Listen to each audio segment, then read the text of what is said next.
Good Evening Bahamas coming up tonight. The new post office at Town Center Mall officially opens. Day 2 of a major SICKOUT here at National Insurance Board, where hundreds of employees have not turned into work.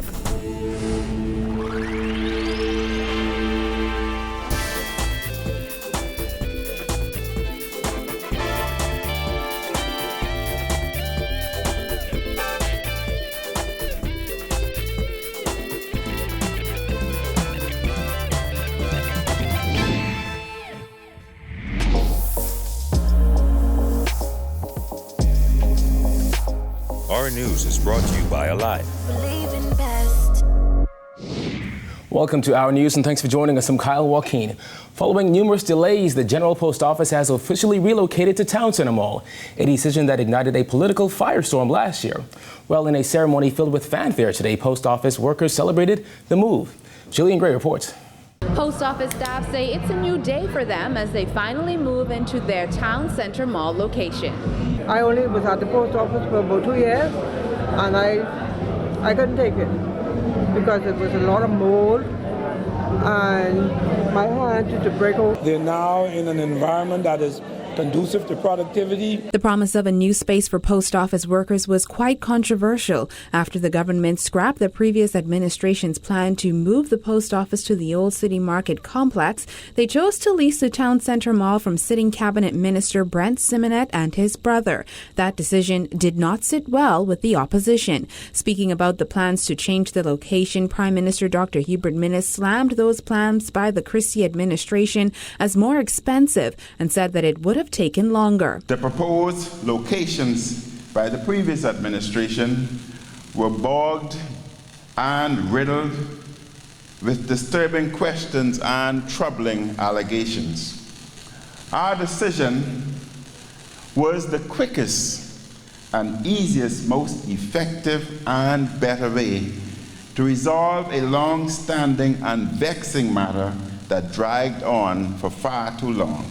The long road to transferring staff began in late 2018 as the transport minister said workers would be moved by Christmas. After that failed, he gave 2 other dates for completion before Thursday's opening. Minister of Transport Renwood Wells said he is ecstatic that the workers have finally moved. We are in the process of forging a relationship with FedEx.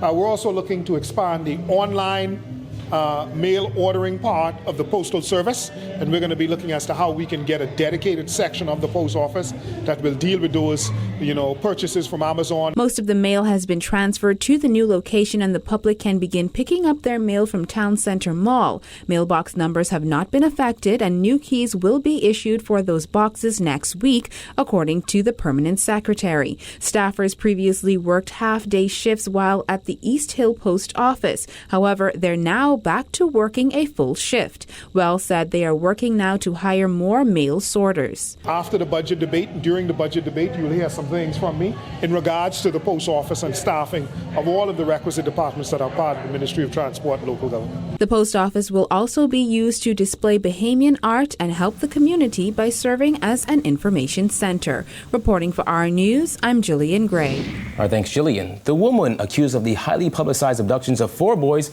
has been granted $20,000 bail. 5 minutes before Supreme Court Justice Gregory Hilton granted bail, 29-year-old Deidre Gibson broke down in tears. Handcuffed and shackled, Gibson was escorted into the Supreme Court shortly after 1 Thursday afternoon. By 1:30, Justice Hilton granted bail in the sum of $20,000 with 2 shorters. She's accused of the abduction of a 3-year-old boy on February 16th and the abductions of 3 8-year-old boys on March 6th, 7th, and 29th. Gibson was granted bail on the following conditions. She must surrender her passport. She is to report to the Elizabeth Estates Police Station every Monday, Wednesday, and Friday by 6 p.m. She must be electronically monitored, and she is to have checkups at Sandilands Rehabilitation Center every 2 months to monitor her mental condition and confirm she is taking her prescribed medication. Gibson is to bring a receipt or verification of that checkup to the court. Additionally, she must have no contact with the prosecution's witnesses. Just last week, a mental evaluation determined that Gibson is fit to stand trial. This after her attorney said she has a history of mental illness and has been treated abroad. The child abductions rocked the country earlier this year after numerous boys were taken and dropped off near the entrance to the New Providence landfill. Some of the children reported being taken to McDonald's before they were dropped off. None of them were hurt. Gibson was represented by attorney Howard Thompson Jr. Employees of the National Insurance Board ramped up industrial action today, forcing officials to close offices in New Providence, Crooked Island, North Eleuthera, Long Island, Inagua, and Andros. Customers complained of service disruptions, including delayed check payments and long wait times. Georgia Bain reports. Today marks the second day for a major SICKOUT here at the National Insurance Board, where hundreds of employees have failed to report to work. This follows a protest Tuesday morning where union members say they're sending a stern message to executive management that they've had enough. As NIB workers SICKOUT entered day 2, the National Insurance Board announced the temporary closure of its Wolf Road and Fox Hill locations. NIB also warned of possible service disruptions to the National Prescription Drug Plan and Family Island operations. Meanwhile, the Occupational Health and Safety Unit was only able to address emergency industrial and medical cases. Customers were directed to NIB's Blue Hill headquarters. That's where we met Shorty, who was collecting survivors' benefits for her daughter. The service was great, fast. I gone in there. I was going to the wrong place, and they assessed me, and it was like 2 minutes. However, this customer, Terrence, wasn't so happy. He said it took him 2 hours to receive service. The lady that was serving me, every 2 to 5 minutes, had to go to check to see if that lady was done with another customer, if they were short-staffed or whatever. I don't understand for how many people are inside here why it should take me almost 2 hours to pay one bill for less than $100. Matthew Brown said he was disappointed with today's service, but he understands that the employees have to do what they have to do. When I normally go to pick up a check, and the persons that normally be there, it normally like 5 or 6 persons, but it's only one person and you have to toe a line. It's pretty slow. National Insurance Minister Brenzel Rose said he finds the rationale of this industrial action troubling. My position has been very clear. Since they've been negotiating for over a month, they were happy as far as I know about negotiations. I think the judgment to take action after you come across your first obstacle is somewhat challenging to me. Rose said he and his team are open to meeting the union leaders to discuss their concerns. I expect that members of the union will come back to the table. NIB has a strategic plan on how it will address the customers that we serve, and we look forward to serving them. In the meantime, NIB says it's working to minimize operational challenges caused by staff absences. Reporting for our news, I'm Georgia Bain. 66-year-old Jane Hilton was granted $15,000 bail with 2 shorties by Justice Renee McKay this morning.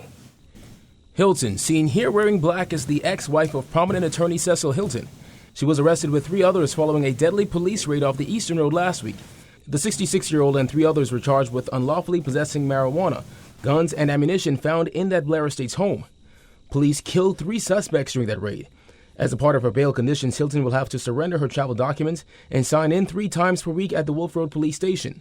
19-year-old Shaquille Morley, who was also charged in the matter, was granted $10,000 bail with 2 shorties.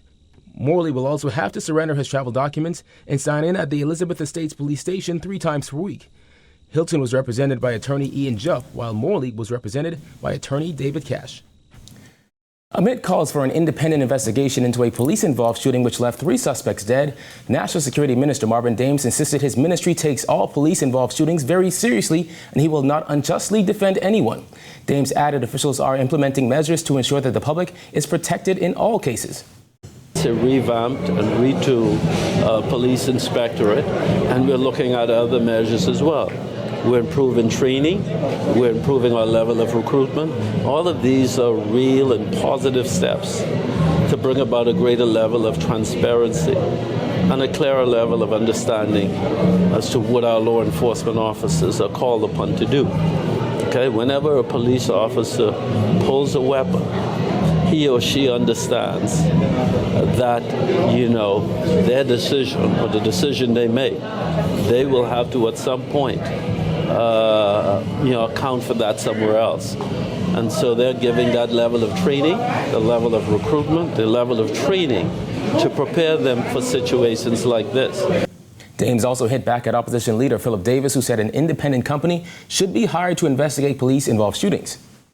We have nothing to hide. I mean, we're the government that's about to introduce the body and dash cams, something that has never been introduced in this country before. And so this is a clear indication that we're serious about transparency. We're not in the business of hiding anything, you know. And so, you know, Brave Dave has continued to talk after the fact. He was Deputy Prime Minister in the former government and did absolutely nothing. Police are investigating a deadly shooting incident involving a police reserve officer.